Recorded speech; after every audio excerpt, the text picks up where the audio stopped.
வாழ்க வையகம், வாழ்க வையகம், வாழ்க வளமுடன். குருப்புகழ் வாழ்க, குருவே துணை.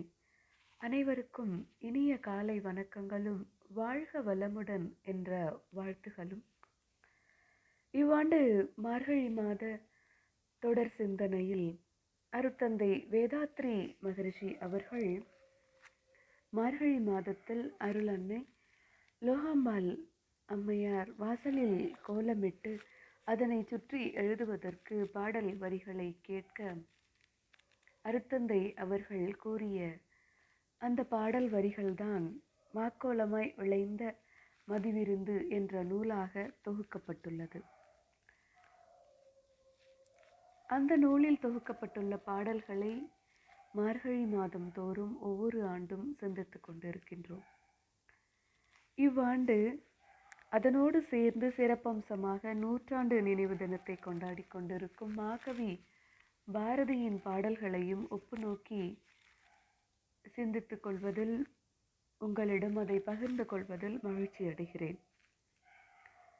இவ்வாண்டு மார்கழி மாதம் இன்றைய நாள் 11ஆம் நாள், அதாவது 1956 டிசம்பர் மாதம் 26ஆம் தேதி அன்று அருட்தந்தை எழுதிய கவி அறிவை அறிந்தால் என்ற தலைப்பில் அமைந்துள்ளது.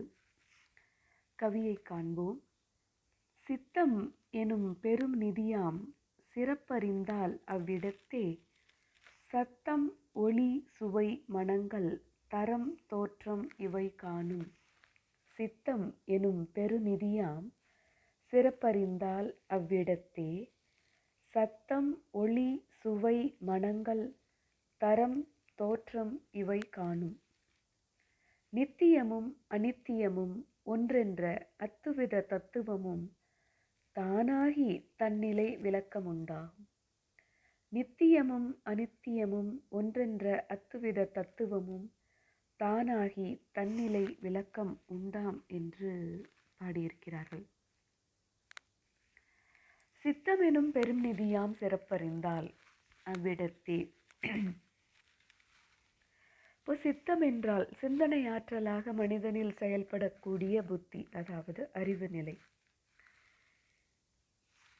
இது சித்தம் எனும் பெரும் நிதிய மாதிரி ஒரு புத்தி என்பது ஒரு பெருநிதி, அறிவு என்பது ஒரு மிகப்பெரிய செல்வம்.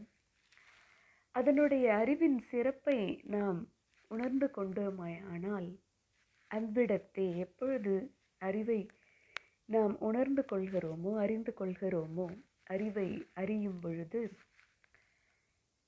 அந்த நிலையிலேயே, அறிவை அறிந்த அந்த நிலையிலேயே சத்தம் ஒளி சுவை மணங்கள் இவை, இந்த ஒளி ஒளி சுவை மனம், இந்த 4 உணர்வுகள் ஐம்புலன்களின் மூலம் ஏற்படக்கூடிய உணர்வுகள், அழுத்தம் ஒளி ஒளி சுவை மனம், இவற்றின்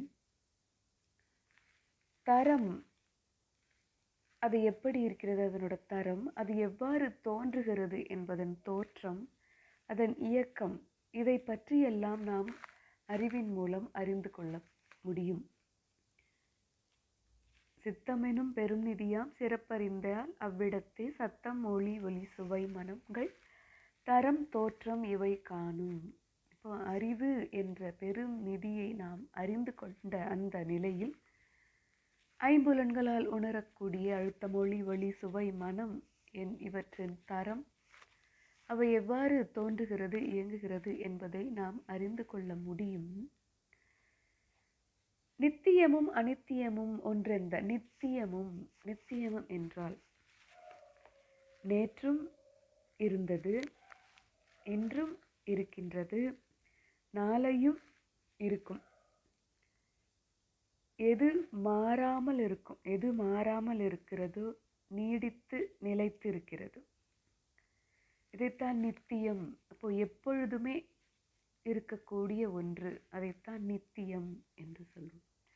அனித்தியம் என்றால் இதற்கு மாறானது, மாறிக்கொண்டே இருக்கிறது, இருக்கக்கூடியது, நேற்று இருந்து இன்று இல்லாதது, அல்லது நேற்று இல்லாமல் இன்று உருவானது, இன்று இருப்பது நாளை இல்லாமல் போகக்கூடியது. ஆக இந்த நித்தியத்திற்கு எதிர் விதமாக செயல்படக்கூடியது அனைத்தும் அனித்தியம். அது தோற்றம், இயக்கம், முடிவு என்ற ஒரு கால எல்லையை கொண்டது அனித்தியம்.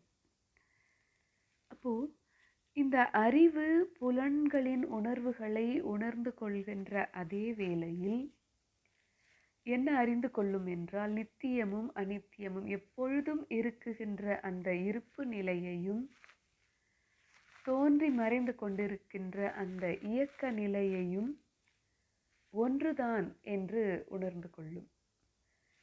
இந்த இருப்பு நிலையிலிருந்து தான் அது இயக்கமாக வந்திருக்கின்றது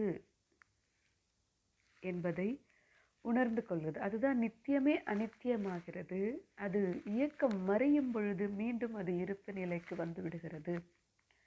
எதிலிருந்து தோன்றுகிறதோ இயங்கி அதிலேயே மறைந்து விடுகிறது என்ற நித்தியமும் அனித்தியமும் ஒன்றென்ற இதேதான் அதில் தோன்றுகிறது.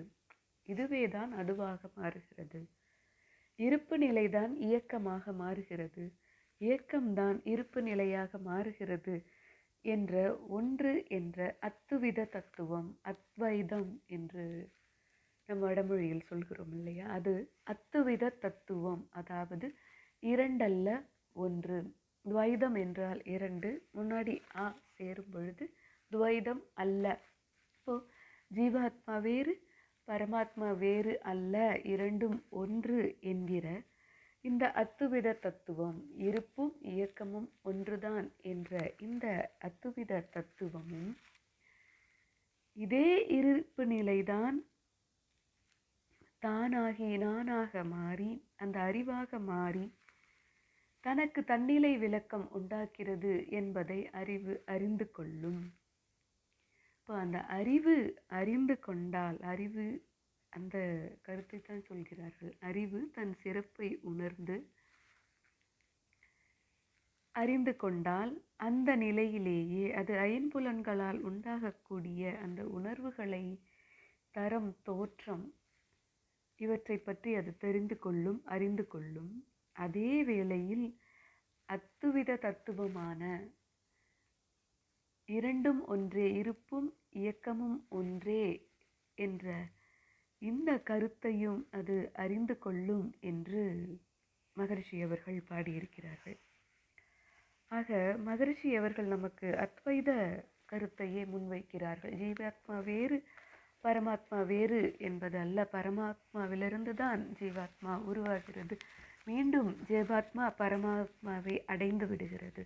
அப்போ தோற்ற பொருட்கள், உயிரினங்கள் அனைத்தும் ஒன்றுதான் என்ற கருத்தையே மகரிஷி அவர்கள் வலியுறுத்துகிறார்கள். இதனையே மாகவி பாரதியும் அனைத்து தோற்றங்களும் பரசிவ வெள்ளத்தில் இருந்துதான் ஒன்றாக தோன்றி இயங்கி அதிலேயே மறைந்து கொண்டிருக்கின்றது. தோற்றங்களுக்கெல்லாம் இயக்கங்களுக்கெல்லாம் ஒன்றே மூலப்பொருள் என்பதை பரசிவ வெள்ளம் என்ற கவியில் பாடியுள்ளார்.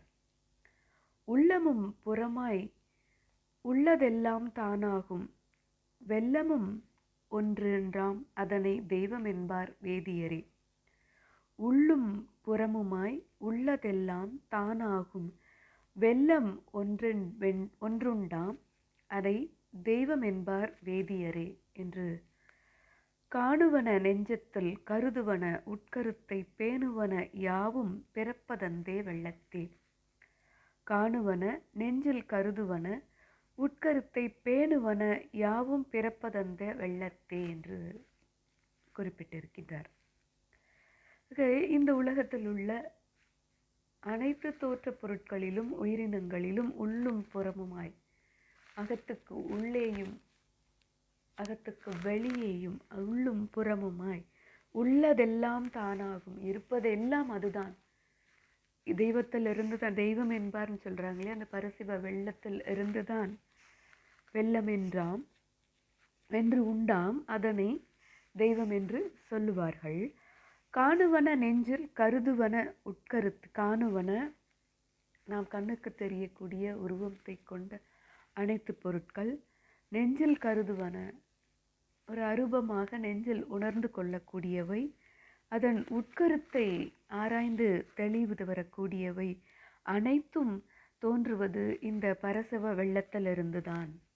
ஆக இவரும் இருப்பிலிருந்துதான் அனைத்தும் ஒன்றிலிருந்துதான் தோன்றுகின்றன, அதிலேதான் அவை அனைத்தும் இயங்குகின்றன என்பதை மாகவி பாரதியும் கூறுகிறார். ஆக இறைவழியே பரிணாமம் பெற்று மனிதனாக வந்திருக்கிறது, நம்முள் அறிவாக இயங்கிக் கொண்டிருக்கின்றது. அது மீண்டும் இறைநிலையை அடைவதுதான் மனித பிறவி எடுத்த நம் அனைவரின் நோக்கம். ஆக இந்த கருத்தை உணர்ந்து வாழும் போதே நம்முள் இருக்கின்ற இந்த இறைநிலைதான் நம்மை சுற்றியுள்ள அனைத்து தோற்ற பொருட்களிலும் உயிரினங்களிலும் இருந்து கொண்டிருக்கின்றது, இயங்கிக் கொண்டிருக்கிறது என்பதை உணர்ந்து அன்பும் கருணையுமாக நம் வாழ்க்கையை அமைத்து கொள்வோம் என்று கூறி இன்றைய நாள் அனைவருக்கும் இனிய நாளாக அமைந்திட வாழ்க வளமுடன் என்று வாழ்த்தி விடைபெறுவது பேராசிரியர் மாலதி சுப்பிரமணியன். நன்றி. வாழ்க வளமுடன்.